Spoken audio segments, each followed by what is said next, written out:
Good morning, my fellow citizens.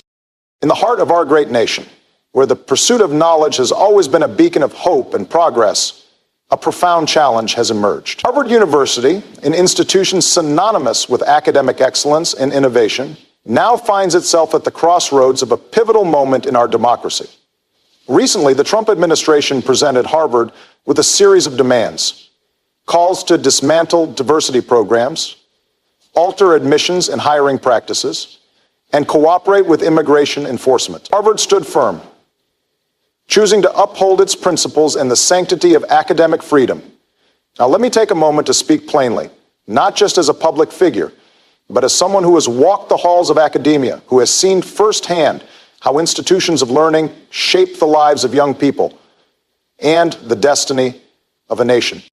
When the university stands at the crossroads of principle and power, it has a decision to make, not just about policy or paperwork, but about its soul.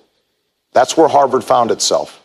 Faced with a federal directive demanding it dismantle diversity programs, alter its admissions process, and essentially bow to a political agenda, Harvard did not waver. It did not hedge. It said no. No. That no wasn't just a rebuke of a particular administration's ideology. It was a declaration that the ideals of inclusion, academic integrity, and independence from political interference are not bargaining chips. They are non-negotiables. Think about what was being asked: to gut programs designed to uplift students from underserved communities, to undercut admissions policies that strive, not perfectly, but earnestly, to create opportunity for all, not just the privileged few, to strip away the right of a private institution to chart its own path, to cultivate its own values. In short, the demand was simple: conform or pay the price. Now, we've seen this before. Throughout our history, power has tried again and again to bend institutions to its will. But the role of a university, its sacred duty, is not to follow the loudest voice in Washington. It is to challenge assumptions, to protect the pursuit of knowledge, to serve as a sanctuary for ideas, even the uncomfortable ones, and above all, to remain free. Harvard's refusal was not made in defiance for defiance's sake. It was made because the institution recognized that once you start compromising on foundational values, once you trade away academic freedom for convenience, you lose more than just funding. You lose your identity, you lose your credibility, you lose the very reason people come to learn, to grow, to imagine something better. And make no mistake, this wasn't just about Harvard. This was a signal to every college, every university, every school board in the country. If you dare to challenge the government's narrative, if you commit yourself to equity and truth, you might be next. But Harvard stood firm, not because it is immune to pressure, but because it understands that leadership sometimes means standing alone, that being a guardian of higher learning isn't always easy, that when the time comes, you either live your mission or you don't. Let's not pretend this kind of pressure is harmless. When the government says it's going to freeze billions of dollars in funding, it's not just flexing muscle. It's choking off lifelines to medical research, technological innovation, climate science, and the arts. It's punishing not just an institution, but the students who rely on it, the researchers who push the boundaries of human understanding, the communities that benefit from its breakthroughs. And yet, despite that enormous risk, the answer remained the same. Because there comes a time when you don't look at the balance sheet. You look at the future. You look at the kind of country you want your children and grandchildren to inherit. Now, to be clear, no institution is perfect. Harvard isn't. None of them are. They must all continue to evolve, to examine themselves, to become more inclusive, more transparent, more just. But that journey doesn't start by tearing them down at the hands of political convenience. It starts by giving them the room to grow in good faith and to stand on their values when they are tested. So what Harvard did was an act of courage. It was a reminder that there are still places in this country that will not be bullied, that will not be bought, and that understand the difference between leadership and intimidation. It was a quiet but powerful statement that education must serve the people, not the politics of the moment. And in doing so, they reminded us all of something enduring, something unshakable, that the promise of America is not found in fear, it's found in freedom, in the courage to say this far and no farther, in the strength to stand, even when standing alone. That, my friends, is how change holds its ground. When we talk about federal funding for our institutions of higher learning, we're not just talking about numbers on a spreadsheet. We're talking about the lifeblood of research. We're talking about the catalyst for discovery, the fuel for innovation, and the quiet but powerful force that turns ideas into vaccines, algorithms, policy breakthroughs, and life-saving technologies. So when the government decides to freeze $200 million, 0 cents in grants to one of the country's most prominent universities, it's not some minor clerical maneuver. It's not a bureaucratic pause. It's an unmistakable act of pressure designed to punish, to isolate, and to send a message that disagreement with those in power comes at a cost. Let's be clear. These grants don't exist to enrich institutions. They exist to serve the public.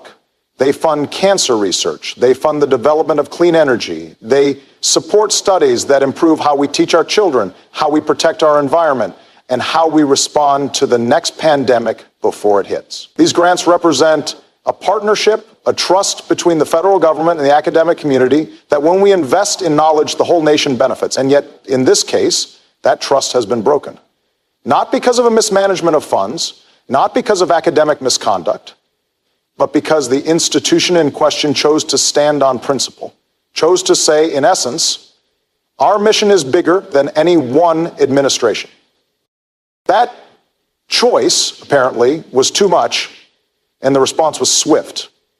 The grants were frozen, the contracts withheld, over $2 billion, 0 cents dollars, cut off like a valve slammed shut. Now imagine what that means in real terms. That's not just numbers disappearing from a balance sheet. That's graduate students suddenly without funding. That's entire departments scrambling to survive. It's researchers, scientists, educators, many of whom have nothing to do with the underlying dispute, watching their work, their livelihoods, their hopes for progress hang in the balance. But beyond the immediate disruption, there's something even more dangerous at play, a precedent.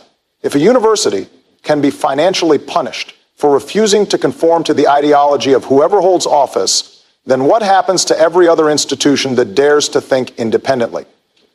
What happens to the pursuit of truth when the cost of that pursuit becomes too high? Because truth, real truth, often runs against the grain. It challenges, it provokes, it makes us uncomfortable. And that's what great universities do. They don't just produce job-ready graduates. They cultivate critical thinkers. They protect dissent. They encourage the kind of bold, unflinching dialogue that has always driven our democracy forward. Funding freeze like this one sends a chilling message, not just to Harvard, but to every college, every university, every researcher and student across the country. Stay in line or pay the price. And that's not how a confident nation behaves. That's not how a strong democracy operates. We don't build a better future by silencing the institutions that push us to be better. We don't strengthen the country by weakening the very places that have powered its greatest advances. We certainly don't lead the world in science, medicine, or technology by undermining the foundation of academic freedom. There's a reason why countries around the globe send their best and brightest to study here. It's not just the facilities or the credentials. It's the idea that in America, knowledge is not owned by the government, it is pursued freely, it is tested openly, and it belongs to everyone. So when that ideal is threatened, when funding becomes a weapon rather than a tool, we all have to ask ourselves a simple question. What kind of country do we want to be? One that elevates the free exchange of ideas, or one that enforces silence through financial fear? This isn't just a story about a university in Massachusetts. It's a story about power and principle, about whether we are willing to protect the sacred space where inquiry happens, about whether we can still hold firm to the belief that public investment in knowledge should serve all people, not punish some. And while the funding may be frozen for now, the values that underpin these institutions, values of freedom, integrity, and fearless discovery, remain alive. They endure. Because truth, no matter how inconvenient, has a way of thawing even the coldest attempts to silence it. When a government tries to force an institution into submission, not through reason, not through debate, but through fear, there comes a point when standing still is no longer an option. There comes a point when the rule of law must step forward and remind us all that in this country, power is not above principle. And so, when the Trump administration froze over $2 billion, 0 cents in funding, and threatened tax-exempt status in retaliation for noncompliance with politically driven demands, Harvard turned to the courts, not as a gesture of defiance, but as an affirmation that no institution, no matter how powerful, is immune to the Constitution. Harvard filed suit, and in doing so, invoked one of the most sacred tenets of our democracy, the right to challenge the government when it overreaches. That lawsuit wasn't about money. It wasn't about prestige. It was about drawing a clear line in the sand and saying this far and no farther. Because when the federal government begins using funding as a weapon to punish ideas it disagrees with, that's not governance, that's coercion. And in a constitutional democracy, coercion has no place in academic freedom. The basis of Harvard's legal action is rooted in the First Amendment, our guarantee of freedom of speech, of thought, of expression. The government cannot compel an institution to adopt a political stance under threat of financial ruin. That's not how the system works. That's not who we are. The lawsuit also challenges the administration's interpretation of Title VI of the Civil Rights Act, which prohibits discrimination, but does not give any president the authority to dictate how universities design programs aimed at promoting inclusion and equity. Now, it's important to understand that this isn't just a question for lawyers or judges. This is a question for all of us. Because if we allow the precedent to be set that federal dollars come with political strings attached, strings that tighten when you dare to disagree, then we are fundamentally reshaping what it means to be a free and open society. And that threat doesn't end at Harvard's gates. It can spread to community colleges, to public universities, to research labs, to nonprofits, anywhere that ideas are formed, tested, and taught. Harvard's decision to go to court is an act of civic responsibility. It's the recognition that silence in the face of abuse isn't neutrality, it's surrender. And this country was not built by those who surrendered when things got tough. It was built by those who believed that the law, imperfect as it is, could still be a shield against injustice, who believed that the courts were not just venues for procedure, but for principle. This lawsuit is also a signal to students, particularly those from marginalized communities, that their presence, their voice, and their potential are worth protecting. That their right to learn in an environment that values inclusion is not just a preference, it's a constitutional matter. And that when that right is threatened, there are still institutions willing to fight for them. Of course, legal action takes time, it's slow, it's complex. It winds through courts and motions and appeals. But history has shown us that the courtroom can be a powerful stage for change. It's where Brown v. Board of Education was decided. It's where the rights of workers, immigrants, and the LGBTQ+ community have been upheld. And now, it's where the question of academic independence will be tested. The outcome of Harvard's lawsuit will echo far beyond one university. It will speak to the kind of country we are becoming. Are we a nation that welcomes challenge, that embraces diverse perspectives, that protects the right to dissent? Or are we a nation where compliance is demanded, where thought is regulated, and where funding becomes a leash to control the voice of the academy? That question is now before the court, but it's also before each of us in how we engage, how we speak up, and how we protect the institutions that make our democracy stronger. In the end, Harvard did not choose this fight. But when it came, they answered, not with slogans, not with politics, but with the law, with the Constitution, with the belief that the arc of the moral universe still bends toward justice, but only if we keep reaching for it, even when it's hard. Especially when it's hard. When a single university is challenged, when its autonomy is tested, it may seem at first like an isolated event, a political standoff, a news headline, But if you look a little deeper, if you listen a little more closely, you begin to understand that what's really on trial is something far larger, the future of higher education in America. Because when an institution like Harvard comes under pressure for refusing to fall in line with a government agenda, it's not just about that one school. It's about what it signals to every campus across this country. It's about the message it sends to presidents of state colleges, to community college deans, to public university boards, and to the young student who dreams of being the first in their family to graduate. That message is loud and clear: disagree, and you may be next. This isn't a theoretical threat. When political actors begin dictating what can be taught, how it can be taught, and who is allowed to benefit from education, we lose the very essence of what our institutions were built to protect: independent thought, critical reasoning, and a shared commitment to the pursuit of truth.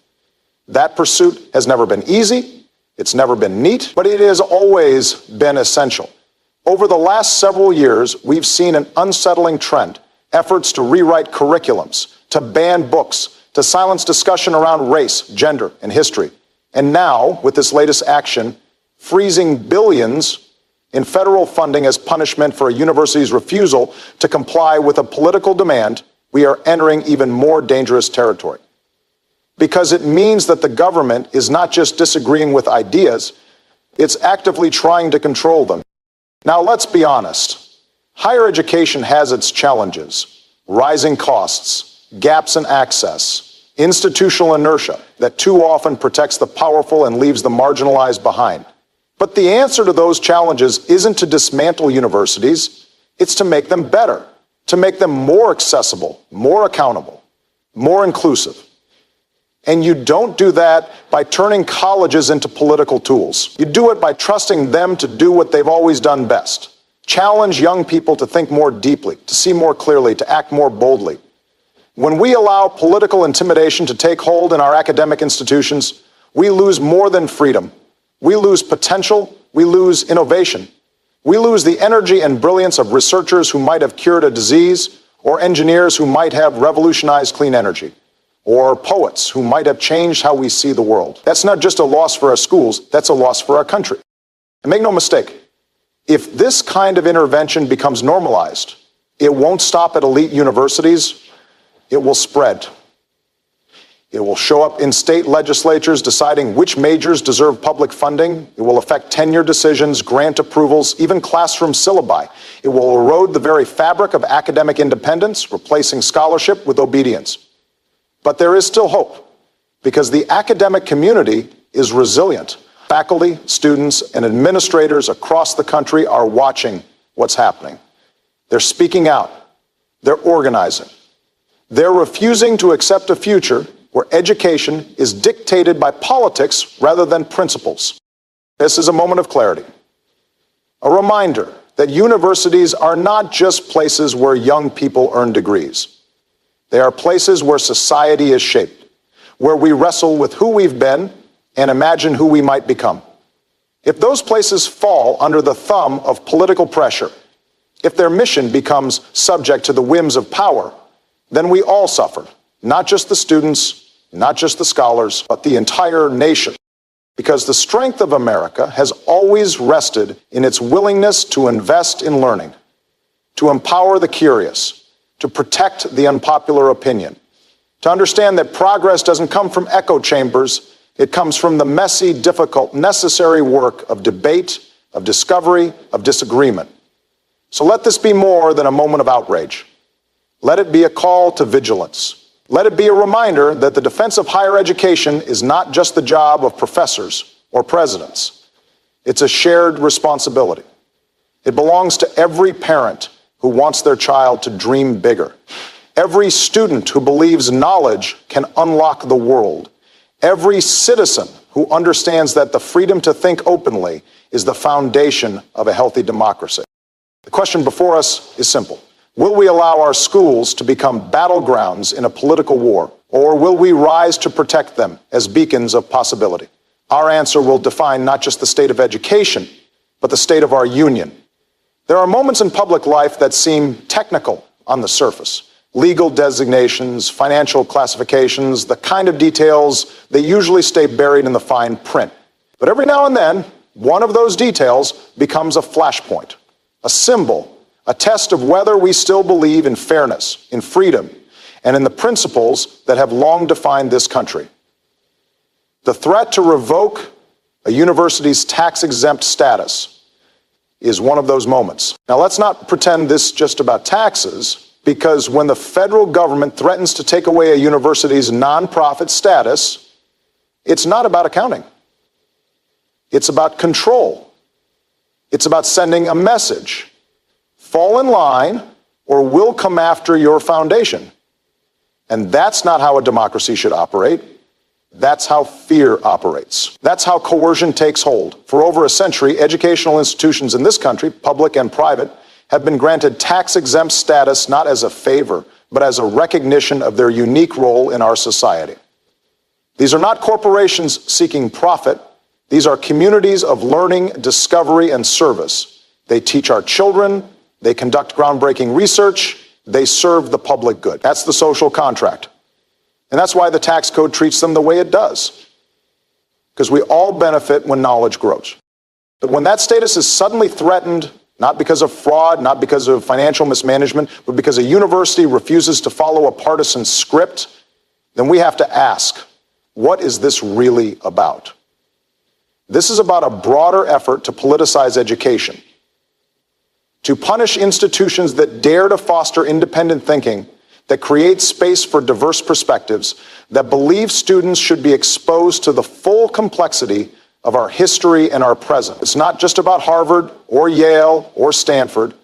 It's about whether any school, any professor, any student can speak honestly, teach freely, and learn courageously without wondering if tomorrow their institution will be targeted by those in power. Because once the tax-exempt status of a university becomes conditional on ideology, there is no end to that logic. Who's next? A religious school that teaches climate science? A historically black college that centers racial justice? A community college that offers courses on gender identity? This is not just a threat to one school. It's a threat to academic independence everywhere. What's particularly dangerous about this tactic is that it doesn't rely on persuasion. It doesn't invite debate. It doesn't say, let's have a conversation about the role of higher education in a changing society. No, it says, do what we say or we'll hurt you. That's not public policy, that's extortion. And here's the truth. We've seen this strategy before. In moments of national fear, institutions have been threatened for refusing to toe the line. During the Red Scare, during the Civil Rights Movement, even during the early days of the fight against apartheid. Whenever power feels threatened by thought, it tries to silence the places where thought is nurtured. But here's the other truth. Those attempts have never worked, not in the long run. Because you can freeze funding, you can strip status, you can try to legislate loyalty, but you can't kill ideas. You can't stop the truth from finding its way to the surface. You can't contain a mind once it's been opened. So, when the government suggests that a university's right to exist as a nonprofit depends on political obedience, it's not just undermining a legal structure, it's eroding trust. Trust that our leaders understand the difference between disagreement and disloyalty. Trust that public service is guided by law, not vendetta. That we are still a nation that values education not just for its utility, but for its ability to transform. Let me say this plainly. Threatening tax-exempt status is not a policy disagreement. It's a threat to the moral fabric of our educational system. And it requires a response, not just from the courts, but from citizens, from alumni, from students, from anyone who understands what's at stake when we allow fear to dictate who gets to teach and who gets to think. Because if we go down this path, if we let every new administration decide which institutions are worthy based on political loyalty, we don't just weaken schools, we weaken democracy itself. We turn education into an instrument of compliance, not a tool of liberation. So the question isn't just whether Harvard or any other university keeps its tax-exempt status. The question is whether we still believe in the fundamental promise of education in a free society. that knowledge in all its messy, beautiful, uncomfortable glory belongs to everyone, and that no government should ever stand in its way.